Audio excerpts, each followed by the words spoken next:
जय माता दी। आप सभी को नवरात्रि की बहुत बहुत शुभकामनाएं। दोस्तों, नवरात्रि आने ही वाली है और नवरात्रि में सबसे महत्वपूर्ण होता है जंवारे उगाना।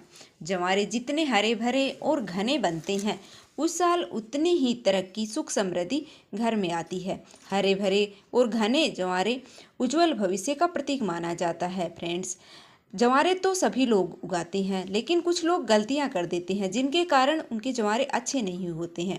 आज की वीडियो में मैं आपको बहुत ही सरल विधि बताने वाली हूं ताकि आपके जंवारे भी हरे भरे और घने हों। तो देखिए, जंवारे उगाने के लिए सबसे पहले मैंने यहाँ पर एक मिट्टी का पात्र लिया है। आप मिट्टी के पात्र में भी जंवारे उगा सकते हैं। इसके अलावा अगर आप किसी अन्य पात्र, जैसे कि कुछ लोग थाली में जंवारे उगाते हैं या फिर किसी और बर्तन में भी जंवारे आप उगा सकते हैं, या फिर कुछ लोग हैं वो सीधा, इसके अलावा देखिए कुछ लोग हैं वो सीधा जमीन पर भी जंवारे उगाते हैं। तो जैसी भी आपके यहाँ सुविधा हो उस तरह से आप जंवारे उगा सकते हैं। तो देखिए, मैंने यहाँ पर मिट्टी का एक बर्तन लिया है। आप चाहें तो इसे रंग भी सकते हैं या ऐसे भी रख सकते हैं या फिर नीचे स्वास्तिक भी बना सकते हैं। तो इस तरीके से मैंने सिंपल ही रखा है। उसके बाद में हमें लेनी है मिट्टी। तो मिट्टी का हमें विशेष रूप से ध्यान रखना है कि मिट्टी हमें एकदम से सूखी लेनी है, गीली मिट्टी हमें नहीं लेनी है। और मिट्टी एकदम से बारीक होनी चाहिए, इसमें कंकर पत्थर है वो मिट्टी में नहीं होना चाहिए। इस बात का आपको ध्यान रखना है। आप चिकनी मिट्टी या रेत वाली मिट्टी कोई सी भी जो आपको मिलती है वो आप ले सकते हैं, पर ध्यान रखें कि सूखी हुई मिट्टी होनी चाहिए। गीली मिट्टी में है वो जंवारे उगते नहीं हैं। जब जंवारे नहीं उगते हैं हमारी कमी से, तो फिर हमें ऐसा लगता है कि माता रानी हमसे नाराज है। देखिए, अगर आपकी मिट्टी गिल्ली है तो उसको आप थोड़ा सुखा लीजिएगा, या फिर आपकी मिट्टी में कंकर पत्थर हैं या फिर जो इस तरह से मोटे मोटे डले से बंधे हुए हैं तो उनको आप तोड़ लीजिएगा, या फिर आप मिट्टी को छान लीजिएगा, जिससे कि आपके जो कंकर पत्थर हैं वो भी निकल जाएंगे और आपकी मिट्टी बिल्कुल ही साफ़ सुथरी हो जाएगी, जिससे कि आपके जंवारे हैं वो आसानी से उग जाएंगे। तो सबसे पहले हमने आधी मिट्टी भर ली है। उसको मिट्टी को हम थोड़ा सा गीला कर लेंगे। हमें बहुत ज़्यादा गीला है वो मिट्टी को नहीं करना है। तो इस तरीके से थोड़ा थोड़ा पानी छिड़क करके हाथ से, हमें एकदम से बर्तन से पानी नहीं डालना है, थोड़ा थोड़ा हाथ से छिड़कना है। और पानी में आप गंगा जल अवश्य मिला लीजिएगा।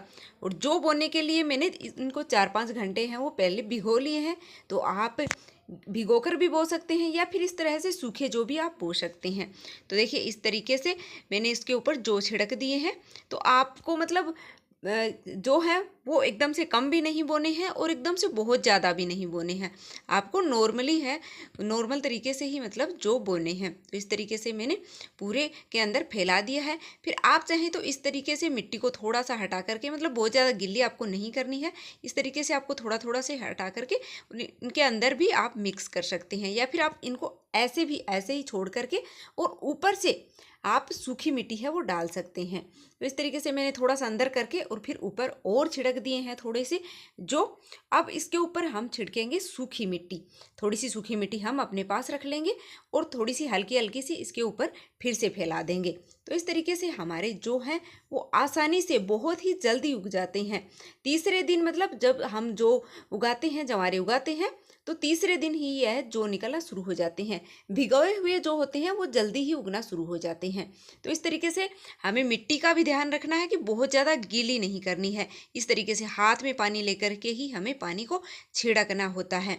ऐसा नहीं है कि लोटा भर के या फिर जो भी आपने बर्तन लिया है भर के और उड़ेल दिया, ऐसा नहीं करना होता है। उससे फिर हमारे जो हैं वो ख़राब हो जाते हैं, उगते नहीं हैं। बहुत ज़्यादा पानी की भी आवश्यकता नहीं होती है इनमें। तो जब भी आप फिर पूजा करें तो एक टाइम आप रोज़ इस तरह ही, मतलब जब तक आपके जोड़ निकलते नहीं है, थोड़े बड़े नहीं होते हैं, इस तरीके से हाथ में पानी लेकर ही आपको छिड़कना होता है। तो इस तरीके से थोड़ा थोड़ा सा पानी लेकर के और मैंने छिड़क दिया है। उसके बाद में जो भी बर्तन लिया है हमने जिसमें जंवारे बोए हैं, उसको हम मोली है वो लपेट देंगे, मोली बांध देंगे। तो 3 राउंड हमें मोली के लगाने होते हैं। तो इस तरीके से हम मोली बांध देंगे। इसके ऊपर हम कुमकुम से तिलक कर देंगे, मतलब बिंदिया है वो लगा देंगे। आप चाहें तो स्वास्तिक है साइड में वो भी आप बना सकते हैं। आप मतलब डेकोरेट है वो इस जो बर्तन है इसको कर सकते हैं। उसके बाद में जहाँ भी आपने नवरात्रि की स्थापना की है, कलश स्थापना की है, वहाँ पर इसको रख दीजिएगा। तो देखिए इस तरीके से हम जो बोते हैं तो बहुत ही जल्दी उग जाते हैं। जब जो हरे भरे हमारे उगते हैं तो हमारा मन भी प्रसन्न होता है कि माता रानी हमसे प्रसन्न है। तो हरे भरे जो हमें बहुत ही मतलब सुंदर भी लगते हैं और हमारा मन भी प्रसन्न रहता है माता रानी कि हमसे प्रसन्न है। तो इस तरीके से मैंने कुमकुम की टिकियाँ हैं वो लगा दी हैं। आप चाहें तो स्वास्तिक भी बना दीजिएगा। तो आप कैसे भी डेकोरेट है वो मतलब कर सकते हैं इसको। तो इस तरीके से बोने के बाद में हमें एक ऐसी थाली या प्लेट लेनी है कि जो पूरा हमारा बर्तन है वो ढक जाए। इसके ऊपर हम स्वास्तिक बना लेंगे। तो स्वास्तिक बहुत ही मतलब शुभ चिन्ह होता है। तो यहाँ पर भी हम स्वास्तिक बना लेंगे और स्वास्तिक बना करके और इसको ढक करके हम 1-2 दिन के लिए छोड़ देंगे जब तक हमारे जवारे नहीं उगते हैं। क्योंकि जब हवा लगती है इनको तो बहुत जल्दी ये उग नहीं पाते हैं, इनमें टाइम लग जाता है। तो आप इस तरह से ढक करके रख देते हैं तो जल्दी से ये जवारे उग जाते हैं। और जब आप पूजा करें तो इनमें थोड़ा थोड़ा सा पानी हाथ में लेकर के छिड़क दीजिएगा, जिससे कि आपके जवारे आसानी से उग जाएंगे, बहुत ही जल्दी और बहुत ही हरे भरे उगेंगे और बहुत ही घने हैं वो जवारे आपके उगेंगे। तो देखिए इस समय चैत्र का महीना है और इसी समय जौ की कटाई होती है।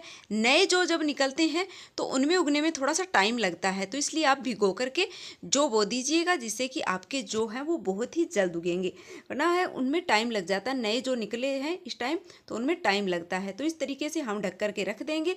जहाँ पर हमारी नवरात्रा स्थापना की है, घट स्थापना की है, वहाँ पर 1-2 दिन में जो निकल जाए तो उसके बाद में थाली को हमें हटा देना है और इस तरह से हमारे जवारे हैं वो हरे भरे उग जाते हैं। देखिए वीडियो पसंद आए तो लाइक कर दीजिएगा, चैनल को सब्सक्राइब कर लेना। नवरात्रि से संबंधित सभी वीडियो आपको इसी चैनल पर मिल जाएंगी।